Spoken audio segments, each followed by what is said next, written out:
என் இனிய உலகத்தமிழ் மக்களே, தாய்மார்களே, பெரியோர்களே, சிறார்களே, என் அருமைச் சீடர்களே, யோக நண்பர்களே, யோக விரும்பிகளே, உங்கள் அனைவருக்கும் என் இனிய காலை வணக்கம். கலைஞர் தொலைக்காட்சி நிகழ்ச்சியில் நலமுடன் வாழ என்னும் பிரிவில் யோகாசனத்திற்கு அதிக முக்கியத்துவம் கொடுத்திருப்பதை நீங்கள் அறிவீர்கள். அதிகாலை வேளையில் இந்த ஆசனத்தை செய்கின்ற காரணத்தினால் அன்று முழுவதும் நாம் நல்ல காரியங்களை செம்மையாக முடித்து வெற்றிகரமாக முடிக்கக்கூடிய ஒரு தன்மை வந்துவிடும். மாணவர்களுக்கு நினைவாற்றல் பெருகிவிடும். மாணவர்கள் ஒரு அமைதியான குழந்தைகளாக ஆகிவிடுவார்கள். பம்பாயில் இதை ஒரு சோதனை செய்து பார்த்திருக்கிறார்கள்.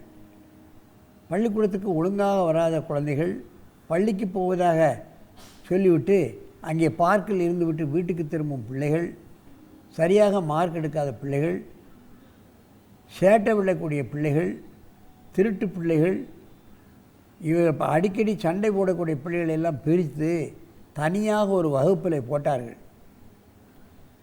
தனியாக யோகாசன ஆசிரியரையும் போட்டு அவர்களுக்கு காலையிலும் மாலையிலும் யோகாசனம் செய்ய வைத்து அவர்களை மற்ற மாணவர்களைப் போன்றே நல்ல பிள்ளைகளாக மாற்றத்தக்க ஒரு பெரிய மாற்றத்தை அந்த குழந்தைகளுக்கு ஏற்படுத்தி இருக்கிறது. பத்திரிகைகளெல்லாம் செய்திகள் வந்தன. மக்களை மக்களாகவும் நல்ல குழந்தைகளாகவும் சாதுரியமான குழந்தைகளாகவும் ஆக்கக்கூடிய வல்லமை இந்த யோகாசனத்துக்கு உண்டு என்பதை நீங்கள் தெரிந்து கொள்ள வேண்டும். ஏதோ ஒரு பயிற்சி அல்ல, இது உடற்பயிற்சி அல்ல, மனப்பயிற்சி. உடலும் மனமும் சீராக ஆக்கக்கூடிய பயிற்சி.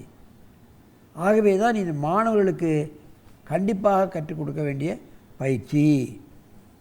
அந்த நிலையில் இன்றைக்கு 2 மாணவர்கள், பிரசன்னா, துஷர் பாப்பு, 4 வயது 6 வயது, 4வது வகுப்பு 6வது வகுப்பு படிக்கிறார்கள். 10 வயது ஜிகே செட்டியார் பள்ளிக்கூடத்திலும் கேந்திரிய வித்தியாலயத்தில் இருந்தும் ஆவடியிலிருந்து வந்திருக்கிறார்கள். இவர்கள் உத்திரபாத சிரசாசனத்தை செய்ய போகிறார்கள். என்னுடைய ஆசிரியர் ஜூலியட் இவர்களை என்ன அழகாக பழக்கியிருக்கிறார்கள் என்பதை நீங்கள் பார்க்க வேண்டும். என் அருமை மாணவமணிகளே, நீங்கள் இந்த ஆசனத்தை செய்ய ஆரம்பிங்கள். உத்திரபாத சிரசாசனத்தை, பத்மாசனத்தை கலையுங்கள்.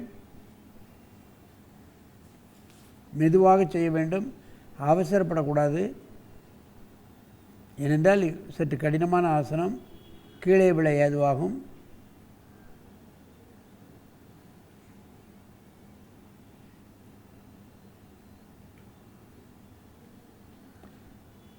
நான் என்ன சொல்லியிருக்கேன், 2 காலையும் நிற்க முடியலன்னா ஒரு காலை கீழே வச்சிடணும். பொத்துன்னு கீழே விடக்கூடாது. சற்று கடினமான ஆசனம், மாணவர்களுக்கு கண்டிப்பாக செய்ய வேண்டிய ஆசனம், நினைவாற்றலை அதிகப்படுத்தக்கூடிய ஆசனம், மன அமைதியை ஏற்படுத்தக்கூடிய ஆசனம். மெதுவாக இறக்குங்கள். நீண்ட மூச்சு வாங்கிக் கொள்ளுங்கள். என்ன பக்கமாக டேர்ன் பண்ணுங்கள். அப்படியே இல்லை, ஆரம்ப கட்டத்தில் செய்ய முடியாது. யாராவது ஒரு உதவி கொண்டு தான் செய்யணும். முதுகு பக்கமோ முன்பக்கமோ நின்று அவங்க இந்த ஆசனத்தை தனியாக செய்யக்கூடிய உதவி செய்யணும்.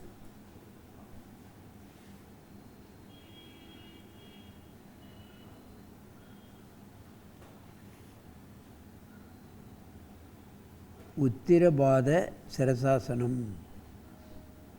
சிரசாசனத்தினுடைய அத்தனை பலன்களும் இதுக்கு கிடைக்கும். மனோ வலிமை, மனோதிடம், நினைவாற்றல் இவைகளெல்லாம் கிடைத்துவிடும். ஒரு அமைதி, மன அமைதி, ஒரு ஆர்ப்பாட்ட எண்ணங்களெல்லாம் குறைந்துவிடும். மெதுவாக இறக்குங்கள். அவர் மாணவர்கள் என்றால் எல்கேஜி யூகேஜி இல்லை, எல்கேஜி யூகேஜிலேருந்து இன்ஜினியரிங் காலேஜ் வரைக்கும் உள்ள அத்தனை மாணவர்களுக்கும் நினைவாற்றல் முக்கியம். எதிர்கால செல்வங்கள். அவர்கள் கண்டிப்பாக இந்த ஆசனத்தை செய்ய வேண்டும் என்று நான் கேட்டுக்கொள்கிறேன். ஆகவே இதை பெரியவர்கள் மற்றும் அரசு அதிகாரிகள் இவர்கள் எல்லோருக்கும் நினைவாற்றல் தேவைதானே. அவர்களும் இந்த ஆசனங்களை பழகி தங்களுடைய உடலையும் உள்ளத்தையும் ஆரோக்கியமாக வைத்துக்கொண்டு, குறிப்பாக நினைவாற்றலை பெருக்கிக் கொண்டு இந்த நாட்டு மக்களுக்கு சேவை செய்ய வேண்டும் என்று கேட்டு உங்களிடமிருந்து விடைபெறுவது ஆசனம் ஆண்டியப்பன். வணக்கம்.